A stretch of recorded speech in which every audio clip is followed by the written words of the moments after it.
Hello friends, welcome back to my channel SRK drama explain. Friends, ये video मैं लोगों के एंटरटेनमेंट के लिए बनाती हूँ, so please watch full, share, subscribe and like this video. Friend, इससे पहले भी मैंने बहुत सारे ड्रामे को एक्सप्लेन किया है। अगर आपको ये एक्सप्लेनेशन पसंद आती है तो उसे भी ज़रूर देखें। दिखाया जाता है कि चैंग बस का वेट करती रहती है, तभी कुछ गुंडे आकर उसे किडनैप करके वहाँ से लेके चले जाते हैं। चैंग हेल्प के लिए चिल्लाती है, बट वहाँ सुनने वाला कोई नहीं रहता है। चैंग को जब होश आता है तो वो अपने आप को एक अलग जगह पाती है। वो जगह उसने कभी नहीं देखी थी, तो वो चिल्लाती है हेल्प के लिए। वहाँ पर एक लड़का आता है जिसका नाम यंगडू रहता है। वो आते ही से बोलता है, तुम्हें चिल्लाने की ज़रूरत नहीं है, तुम्हें याद है ना, तुम्हें मुझसे कॉन्ट्रैक्ट मैरिज करना है। और उसे फोर्स करता है कि अगर तुमने मुझसे कॉन्ट्रैक्ट मैरिज नहीं किया तो तुम्हारे लिए बहुत बुरा होगा। और तुम जानती हो ना, तुम्हारा भाई बीमार है, तो उसकी जो पेमेंट है वो मैं ही कर रहा हूँ। अदरवाइज़ तुमने मुझसे कॉन्ट्रैक्ट मैरिज नहीं किया तो मैं उसकी पेमेंट नहीं करूँगा और तुम्हारा भाई हॉस्पिटल में ही रह जाएगा। ये सुनते ही चैन को बहुत ज़्यादा शॉक लगता है। वो बोलती है कि प्लीज़ मुझे जाने दो, मैं ऐसी वैसी लड़की नहीं हूँ। जिस पे यंगडू बोलता है कि ठीक है, मैं तुम्हें जाने दूँगा, लेकिन अगर तुम मैरिज कॉन्ट्रैक्ट के लिए रेडी हो। जिस पर चैंग रेडी हो जाती है। उसके बाद वो नाइफ से उसके बंधे हुए हाथों को कट करता है और बोलता है ठीक है, तुम यहाँ से जा सकती हो। चैंग बहुत ज़्यादा शॉक्ड में रहती है कि इसकी इतनी हिम्मत हो गई है, वो मुझे किडनैप करके अपने घर लेकर आ रहा है, वो भी कॉन्ट्रैक्ट मैरिज की वजह से।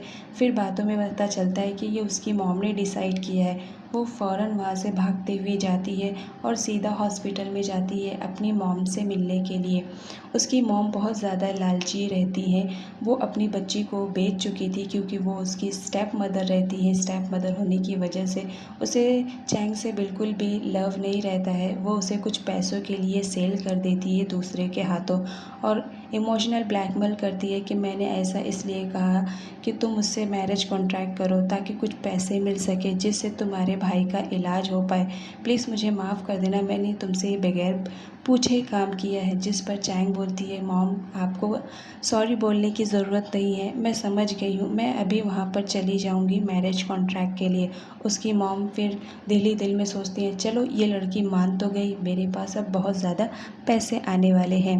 उसके बाद चैन को दिखाया जाता है, वो यंगडू के घर पर जाती है और उससे बोलती है, देखो मैं मैरिज कॉन्ट्रैक्ट के लिए रेडी हूँ, लेकिन मेरी एक शर्त है, मैं जब इस कॉन्ट्रैक्ट पे साइन करूँगी तो तुम्हें मेरे भाई के हॉस्पिटल की पेमेंट की फ़ीस भरनी पड़ेगी ताकि वो जल्द से जल्द ठीक हो जाए। उसे टाइम पर मेडिसिन मिलना चाहिए।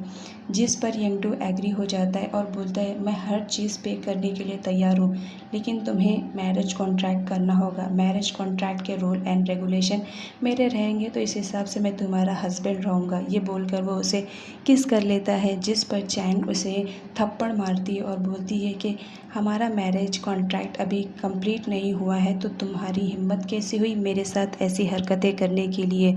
उसके बाद चैन उसकी गर्दन को उठाता है जिसकी वजह से उसकी गर्दन में चमक पड़ जाती है और उस वक्त उसकी तबीयत भी ज़्यादा ख़राब रहती है। यंगडू उसे लेकर जाता है, मेडिसिन वगैरह देता है और बोलता है चाहे कुछ भी हो जाए, सिर्फ मेरी रहोगी, मैं किसी और के साथ तुम्हारी शादी होने ही नहीं दूंगा। और साथ में ये भी बोलता है कि तुम्हें कुकिंग आती है। जिस पर चैंग बोलती है, हाँ मुझे कुकिंग आती है। ज़्यादा देर होने की वजह से चैंग फटाफट घर के लिए रवाना होती है, लेकिन उसी वक्त बहुत ज़ोर से बारिश होती है जिसकी वजह से उसे दोबारा वहाँ पर आना पड़ता है। यंगडू को देखती है, यंगडू नाइट सूट में रहता है तो वो शर्मा जाती है। उसके बाद वो अपनी मुंडी पीछे कर लेती है। तो यंगडू पूछता है कि क्या हुआ, तुम तो घर जा रही थी तो फिर तुम रिटर्न क्यों आई। जिस पर चैंग बताती है कि प्लीज़ मुझे थोड़ा देर रहने दो, बाहर बहुत ज़ोर से बारिश हो रही है, बारिश जैसे ही रुक जाती है मैं फ़ौरन यहाँ से चली जाऊँगी अगर तुम्हें कुछ प्रॉब्लम ना हो तो। जिस पर यंगडू एग्री हो जाता है। वो सोने के लिए जाता है। चैन वहीं सोफ़े पर बैठी रहती है। तभी वो देखती है कि यंगडू सामने से आ रहा है। वो बहुत ज़्यादा शॉक्ड हो जाती है कि इतने रात गए वो यहाँ पर क्यों आ रहा है। यंगडू आते ही उसके पास बैठ जाता है और बोलता है कि तुम मेरी वाइफ हो ना, तो इसका मतलब मैं कुछ भी कर सकता हूँ। वो उसके पास जाता है और उसकी गोद में ज़बरदस्ती अपना सर रखकर सोने लगता है। जिस पर चैन मना करती है, लेकिन वो उसके हाथ को पकड़ लेता है और बोलता है, मुझे नींद नहीं आ रही है तो मुझे थोड़ी देर के लिए सोने दो, क्योंकि वो बहुत ज़्यादा ड्रंक करके रखा था उसके बाद ऐसे ही सुबह हो जाती है। जब यंगडू की आँख खुलती है तो वो देखता है कि मैं चैन के साथ हूँ। तो वो बोलता है कि तुम गई नहीं, जिस पर चैन बोलती है तुमने मुझे जाने ही कहाँ दिया, पूरी रात मेरे हाथ को पकड़ के रखा था। तभी यंगडू बोलता है इसका मतलब तुम जाना ही नहीं चाहती हो, इसका मतलब तुम यहाँ पर कुछ और टाइम रहना चाहती हो, जिस पर वो मना करती है। उसके बाद दिखाया जाता है कि चैन एक छोटा सा काम भी करती है, पार्ट टाइम जॉब एक केक शॉप में। वहाँ पर यंगडू आता है और उसे ज़बरदस्ती पकड़ कर लेकर जाता है और बोलता है मैंने कॉन्ट्रैक्ट के पेपर्स तैयार कर दिए हैं, तो तुम इनकार करने की सोचना भी मत, जितनी जल्दी हो सके कॉन्ट्रैक्ट पेपर पे साइन करने के लिए आ जाना। ये बोलकर वो वहाँ से अपनी कार लेकर चला जाता है। चैन बहुत ज़्यादा उसे चिल्लाती है कि तुम्हारी हिम्मत कैसे हुई ऐसे करने के लिए। नेक्स्ट डे दिखाया जाता है कि कॉन्ट्रैक्ट पेपर रेडी हो जाने की वजह से चैन को वहाँ पर आना पड़ता है, लेकिन उसमें बहुत सारे रूल एंड रेगुलेशन लिखे हुए रहते हैं, जिस पर चैन क्वेश्चन करती है तो यंगडू उसे पकड़ लेता है और बोलता है कि तुम्हें तुम्हारे भाई के लिए पैसे चाहिए कि नहीं चाहिए, जिसकी वजह से चैन उस पेपर पे बिना कोई क्वेश्चन किए साइन कर देती है और बोलती है ठीक है। यंगडू उसे बताता है कि कल मॉर्निंग में हमारी शादी रहेगी। नेक्स्ट मॉर्निंग में चैन एक ब्यूटीफुल ड्रेस में रहती है जो कि वेडिंग ड्रेस रहता है। तो उसके बाद यंगडू बोलता है आफ्टर मैरिज मैं तुम्हारा हस्बैंड हो जाऊंगा।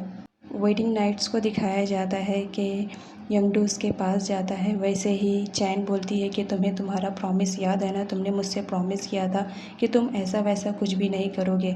उसके बाद यंगडू अपनी नई ब्राइड को लेकर अपने डैड के पास जाता है मिलवाने के लिए, जिसे देखकर उसके डैड तो बहुत ज़्यादा खुश हो जाते हैं। लेकिन यंगडू की एक सिस्टर रहती है जो किसी की रिस्पेक्ट नहीं करती है, उसके लिए सिर्फ पैसे ही सब कुछ रहते हैं। वो आती है और बोलती है कि ओह तो तुम हो मेरी नई भाभी, तुमने कैसे मेरे भाई को फंसा लिया, कुछ मुझे भी आइडिया बताओगी। उसके बाद वो उसको बहुत बुरा भला कहती है और साथ में ये भी बोलती है कि तुम एक पुअर ख़ानदान से बिलोंग करती हो, जिस पर यंगडू उसे चिल्लाता है और बोलता है तुम्हारी हिम्मत कैसे हुई ऐसा कहने के लिए।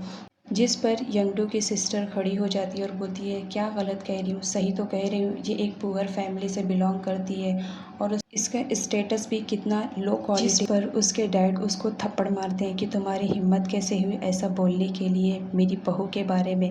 इस बात से वो बहुत ज़्यादा अपसेट हो जाती है और जाते जाते चैंग को पुश करते हुए जाती है, जिसकी वजह से चैंग गिर जाती है और उसके पैर में चोट लग जाती है, जिसकी वजह से वो चल नहीं पाती है। तो यंगडू उसे अपनी बाहों में उठाकर लेकर वहाँ से जाता है, यहाँ तक कि वो उसे कार से बाहर भी निकालता है और उसे रूम तक के भी ड्रॉप करता है और बोलता है तुम अपना ख्याल रखो।